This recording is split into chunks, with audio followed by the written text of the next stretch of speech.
तो स्वागत है आपका हमारे YouTube channel GS by Manish उत्तम में। तो देखिए, चर्चा चल रही थी भारत के वायसरायों की, और वायसरायों की चर्चा में आज हम आगे उसी के आगे आज एक नए वायसरायों की चर्चा करेंगे, और वो हैं लॉर्ड डफरिन। तो पिछले वीडियो में आप लोगों ने लॉर्ड लिटन और लॉर्ड रिपन के बारे में पढ़ा था, और आज जो है लॉर्ड डफरिन की चर्चा कर लेते हैं। और डफरिन का टाइम है 1884 से लेकर के 1888 तक। ठीक है, तो चलिए इनके बारे में डिटेल में चर्चा कर लेते हैं। तो देखिए, लॉर्ड डफरिन के समय तृतीय आंग्ल बर्मा युद्ध हुआ था। कब हुआ था? 1885 में हुआ था। और इसी युद्ध के बाद जो है बर्मा, जिसका नया नाम म्यांमार है, तो बर्मा को जीत करके अंग्रेजी साम्राज्य में मिला लिया गया था। ठीक है, और आपको पता है फिर बर्मा को भारत से अलग कब किया गया, तो आप पढ़ेंगे आगे चल कर के 1935 के भारत शासन अधिनियम के तहत 1937 में जो है बर्मा को भारत से फिर अलग कर दिया गया था। ठीक है, चलिए अगला पॉइंट है। देखो, इन्हीं लॉर्ड डफरिन के समय 28 दिसंबर 1885 को किसने, ए ओ ह्यूम ने किसकी स्थापना की थी? भारतीय राष्ट्रीय कांग्रेस की स्थापना की थी। और आपको पता है कि ए ह्यूम जो एक अवकाश प्राप्त आईसीएस अधिकारी थे, और इन्हें जो है हर्मिट ऑफ शिमला के नाम से जाना जाता है, यानी शिमला के संत भी कहा जाता है। तो इन्होंने जो है 28 दिसंबर 1885 को जो है, वैसे तो इन्होंने स्थापना की थी, जब हम डिटेल में चर्चा करेंगे कि 1884 में इन्होंने भारतीय राष्ट्रीय संघ की स्थापना की थी। और इसकी बैठक 1885 में पुणे में होनी थी, लेकिन पुणे में प्लेग की महामारी फैल गई थी। इस कारण ये बैठक की गई मुंबई में। और मुंबई में कहाँ पे, जिसको पहले बम्बई कहते थे, बम्बई में गोकुल दास तेजपाल संस्कृत विद्यालय में हुई थी। ठीक है, और कब हुई थी? तो वो हुई थी 28 दिसंबर 1885 को। ठीक है, और जिसके प्रथम अध्यक्ष बनाए गए थे WC बनर्जी, यानी व्योमेश चंद्र बनर्जी बनाए गए थे। ठीक है, तो आगे इसका टॉपिक ही है भारतीय राष्ट्रीय कांग्रेस का। तो वहाँ पे हम चर्चा करेंगे कि पहली बैठक कब हुई, दूसरी कब बैठक हुई, कौन सी पार्टी का कब विलय किया गया। ठीक है, तो डिटेल में चर्चा करेंगे। चलिए आगे देख लेते हैं। 1885 में बंगाल एवं अवध में क्या आया? टेनेक्सी एक्ट आया। ठीक है, जिसके तहत जमींदारों को किसानों की भूमि का अधिग्रहण नहीं करने का अधिकार दिया गया, यानी जमींदार किसानों की भूमि का अधिग्रहण नहीं कर सकते। किस एक्ट के तहत? बंगाल एवं अवध टेनेक्सी एक्ट, जो कब आया? 1885 में आ रहा है। ठीक है, आगे लॉर्ड डफरिन द्वारा ही जो है 1886 में चार्ल्स एचिसन की अध्यक्षता में जो है लोक सेवा आयोग का गठन किया जा रहा है। ठीक है, तो ये पहला आयोग है लोक सेवा आयोग के लिए। कौन सा आयोग? एचिसन आयोग का गठन किया गया। ठीक है, फिर इलिंगटन आयोग आएगा, फिर इसके बाद ली आयोग आएगा, तब जा कर के आपके संघीय लोक सेवा आयोग की स्थापना कहाँ पे होगी? इलाहाबाद में होगी। तो हम आगे चर्चाएं करेंगे जो है। अब देखिए, इन्हीं लॉर्ड डफरिन के समय 23 सितंबर 1887 को इलाहाबाद विश्वविद्यालय की स्थापना हुई थी। किसकी? इलाहाबाद विश्वविद्यालय की स्थापना हुई थी। जबकि इसके पहले आप लोगों ने पढ़ा था कि 1857 में जो है 3 विश्वविद्यालय स्थापित किए गए थे, मुंबई, कलकत्ता और मद्रास। और किस विश्वविद्यालय को आधार बनाया गया था? तो लंदन विश्वविद्यालय को आधार बना करके 3 विश्वविद्यालय स्थापित हुए थे 1857 में। ठीक है, और चौथा विश्वविद्यालय वो है आपका इलाहाबाद यूनिवर्सिटी, जो आज सेंट्रल यूनिवर्सिटी भी हो गया है, जिसकी स्थापना कब हुई थी? 23 सितंबर 1887 को हुई थी। ठीक है, आगे आते हैं। अब देखो, यही लॉर्ड डफरिन ने जो है कांग्रेस के बारे में क्या कहा था? लॉर्ड डफरिन ने कांग्रेस को सूक्ष्म अल्पसंख्यकों की संस्था कहा था ये सूक्ष्म अल्पसंख्यकों की संस्था है। ठीक है, ये बात किसने की थी? लॉर्ड डफरिन ने। और इन्हीं लॉर्ड डफरिन के समय एक और एक्ट आ रहा है, और वो है पंजाब टेनेक्सी एक्ट, यानी पंजाब में भी ये कानून आ रहा है 1887 में। ठीक है, तो ये आपको याद रखना है, ये सब घटनाएं किसके समय हुई? ये सब हो रही है जो है लॉर्ड डफरिन के समय हो रही। ठीक है, और आगे देख लेते हैं। चलिए आगे नहीं है, तो इन्हीं के समय जो है भारतीय स्त्रियों की दशा सुधारने के लिए जो है, ध्यान रखिएगा, 1885 में भारतीय स्त्रियों की दशा सुधारने के लिए एक फंड की स्थापना की गई थी, और वो था लेडी डफरिन फंड की स्थापना की गई थी। ठीक है, ये भी आपको याद रखना है। लेडी डफरिन फंड की स्थापना की गई थी किसके समय? लॉर्ड डफरिन के समय। तो इतनी चीज़ें आपको याद रखनी है। किसके समय? लॉर्ड डफरिन के समय। ठीक है, अब देखो लॉर्ड डफरिन के बाद जो है भारत के अगले वायसराय बन कर के आ रहे हैं, जिनका नाम है लॉर्ड लैंसडाउन, और इनका टाइम है 1888 से लेकर के 1894 तक जो है इनका टाइम है। ठीक है, तो देख लेते हैं इनके बारे में भी डिटेल में चर्चा कर लेते हैं। तो देखिए इनके समय जो है 12 नवंबर 1893 को, ठीक है, मार्टिमर डूरंड ने भारत और पाकिस्तान के मध्य डूरंड सीमा निर्धारित की थी, जो आज किसकी है? पाकिस्तान व अफगानिस्तान की सीमा रेखा है। तो पूछा जाता है डूरंड रेखा किन दो देशों को विभाजित करती है? तो पाकिस्तान व अफगानिस्तान। ठीक है, लेकिन पहले जो है पाकिस्तान और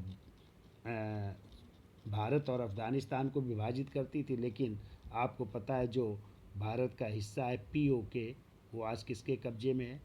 पाकिस्तान के कब्ज़े में है, और उसी को ये जो है सीमा निर्धारित करती है। तो आज कह सकते हैं पाकिस्तान व अफ़गानिस्तान को निर्धारित करती है कौन सी रेखा? डूरंड रेखा। ठीक है, और इसको कब ये सीमा निर्धारित की गई थी? तो 12 नवंबर 1893 को। किसके द्वारा?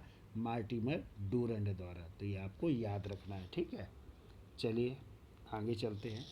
अब देखो इन्हीं के समय जो 1891 में जो है दूसरा फैक्ट्री एक्ट आया था, और इसके तहत जो है सप्ताह में जो है एक दिन जो है अवकाश की शुरुआत की गई। यानी दूसरा फैक्ट्री एक्ट या दूसरा कारखाना अधिनियम कब आता है? 1891 में आया, जिसमें जो है क्या निर्णय लिया गया कि जो है सप्ताह में एक दिन क्या क्या रहेगा? अवकाश रहेगा। और स्त्रियों के लिए भी जो है, ध्यान रखिएगा, स्त्रियों के लिए भी जो है प्रतिदिन 11 घंटे जो है निर्धारित किए गए, मतलब 11 घंटे ही काम करना निर्धारित किया गया। ठीक है, ये किया गया था 1891 में दूसरे फैक्ट्री एक्ट के तहत। ठीक, और देखिए इसी समय 1891 में एज ऑफ कॉन्सेप्ट एक्ट आया था, जिसे कहते हैं संपत्ति आयु अधिनियम, और इसी अधिनियम के तहत लड़कियों की विवाह की आयु को जो है 10 वर्ष से बढ़ाकर कितना वर्ष कर दिया गया था? 12 वर्ष निर्धारित कर दिया गया था, कि यानी 12 वर्ष में ही अब लड़कियों का विवाह होगा। ये ध्यान रखिएगा, जिसे एज ऑफ कॉन्सेप्ट एक्ट भी कहते हैं, या संपत्ति आयु अधिनियम भी कहते हैं, जिसमें लड़कियों की विवाह की आयु कितने? 10 वर्ष से बढ़ाकर 12 वर्ष निर्धारित की गई थी। ये भी आपको याद रखना है। ठीक है, चलिए आगे चलते हैं। अब देखो इन्हीं के समय जो है 1892 का भारत परिषद अधिनियम आया था, जिसमें पहली बार जो है भारत में अप्रत्यक्ष निर्वाचन पद्धति को आरंभ किया गया। यानी भारत में किसको? अप्रत्यक्ष निर्वाचन पद्धति को जो है अपनाया जा रहा है इसी समय। ठीक है, इसी समय जो है मणिपुर में भी विद्रोह हुआ था, और इस मणिपुर के विद्रोह को भी शांत किया गया था, ये भी याद रखिएगा। और इसी समय जो है प्रिंस ऑफ वेल्स, यानी इन्हीं के समय जो है प्रिंस ऑफ वेल्स यानी वेल्स के राजकुमार जो है उन्होंने दूसरी बार भारत की यात्रा की थी।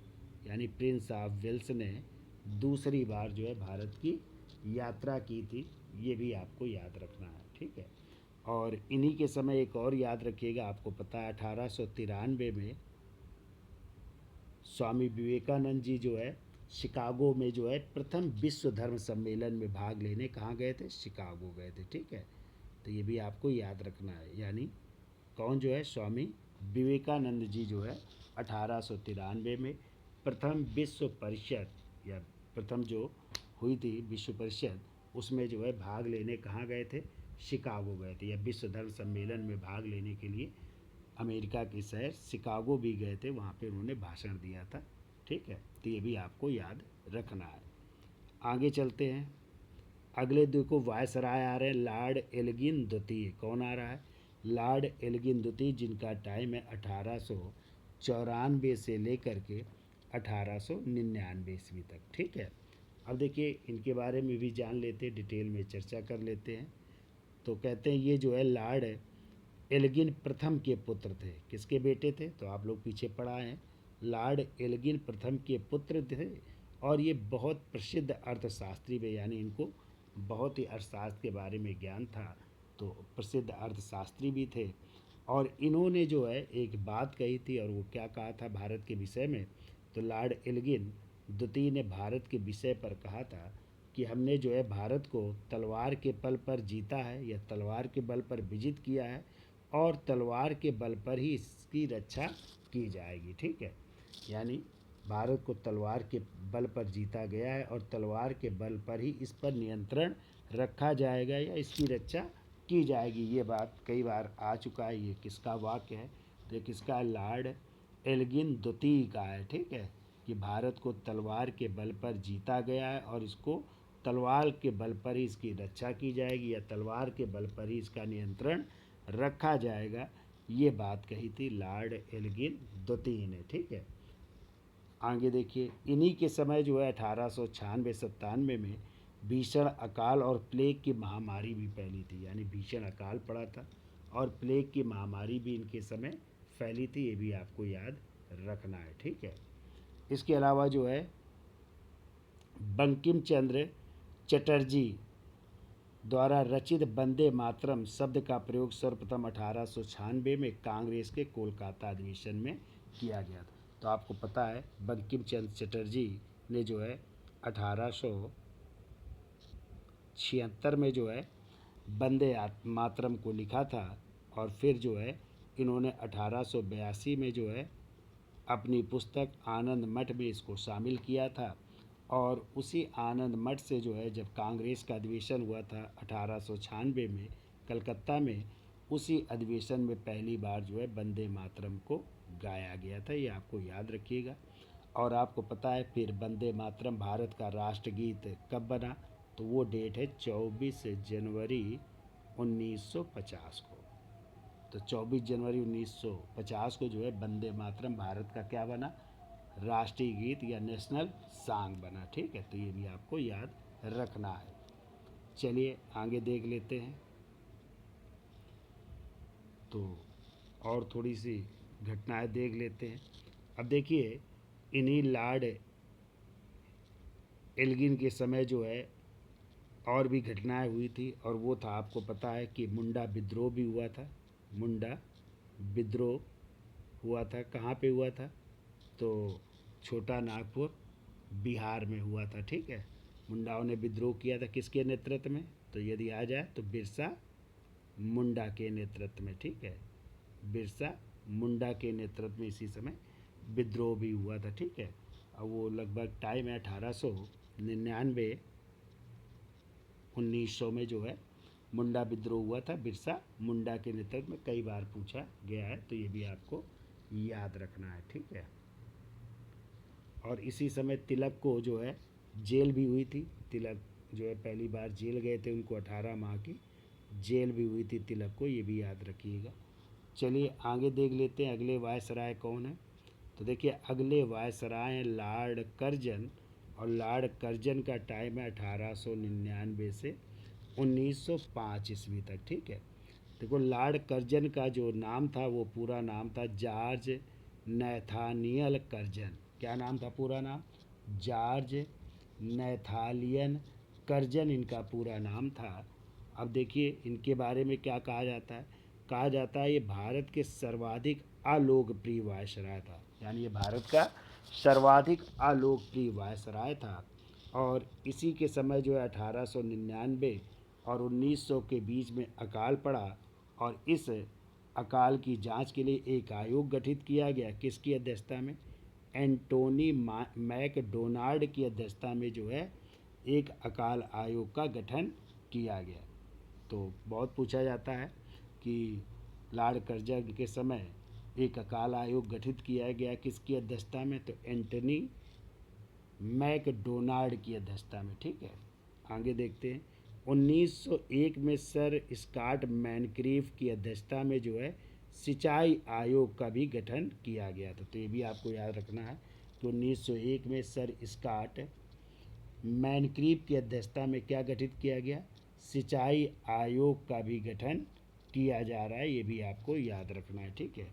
इसके अलावा और कौन सी घटनाएं हो रही, तो देखो 1900 ईस्वी में लॉर्ड किचनर भारत के सेना अध्यक्ष बन रहे हैं और उनके द्वारा ही इंपीरियल कैडेट कोर की स्थापना की जा रही है, ठीक है।